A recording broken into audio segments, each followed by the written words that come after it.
Hello' স্বাগতম জনাইছোঁ মোৰ অন্য এটি ইউটিউব ভিডিঅ'লৈ দিব্যছ এছামিজ ব্লগত। ফাইনেলি কলিকতাত ভাত খাবলৈ আহিলোঁ। যি সাঁজ ভাতৰ দাম 750 টকা।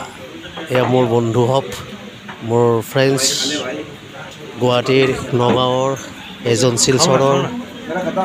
আমি একেলগে এই হোটেললৈ ভাত খাবলৈ আহিলোঁ। কলিকতাৰ এখন বিশেষ হোটেল, যাৰ মূল্য হৈছে এসাঁজ ভাতৰ দাম 750 টকা। এইজন মোৰ কৰ্ণাৰত আছে। একচুৱেলি মুখখন ভালকৈ দেখুৱাব নোৱাৰিলোঁ। এইজন নগাঁৱৰ হয়।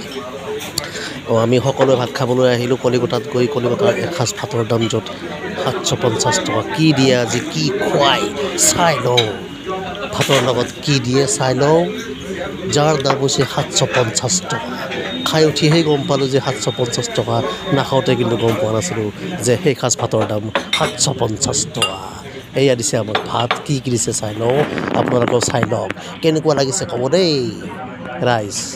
এই চাওক, আমাক ভাত দিছে, কলপাতৰ ওপৰত ভাত, তলত প্লেট, ওপৰত কলপাত, তাৰপিছত ভাত, তাৰপিছত তৰকাৰী দিছে, তাৰপিছত মাছ দিব, কিবা এবিধ মাছ, কিবা মিংগি মাছ নে কিবা মাছ নাজানো, নামটো পাহৰি গ'লোঁ, কিবা আছিলে সেইটো নাম কৈছিলে। কিন্তু কোৱাৰ পিছতো খাইহে গম পালোঁ যে মাছটো ভাল লগা নাই।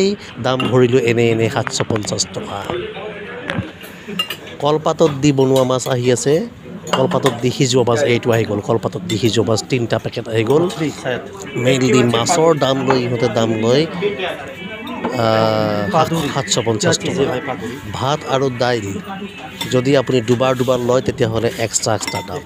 গতিকে আমি এসাঁজ ভাতত ভৰিব লগা হ'ল শেষত গৈ 750 টকা। ধেৎ তেৰি, এনেই গ'ল পইচাবিলাক।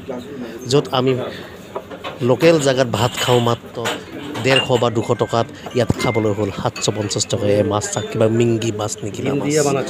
এয়া প্ৰথমবাৰলৈ খাইছোঁ জীৱনত, প্ৰথমবাৰ মিংগি মাছ কলপাতত দিয়া। এনেকৈতো আমি ঘৰত খাওঁ যিকোনো মাছ, ৰৌ, ভকুৱা, কিবা কিবি বহুত ধৰণৰ মাছ খাওঁ। ফাইনেলি ভাত খালোঁ। এনেকৈ মাছেদি ভাত খাই হতাই শেষ কৰি দিলোঁ। তাৰপিছত আমি বাছত উঠিলোঁ। এনেকৈ সকলোৱে খালোঁ, আমাৰ এইবিলাক বন্ধুবোৰ খালে। এতিয়া আমি বাছত উঠি অসমলৈ আকৌ গুচি আহি আছোঁ। Thank U.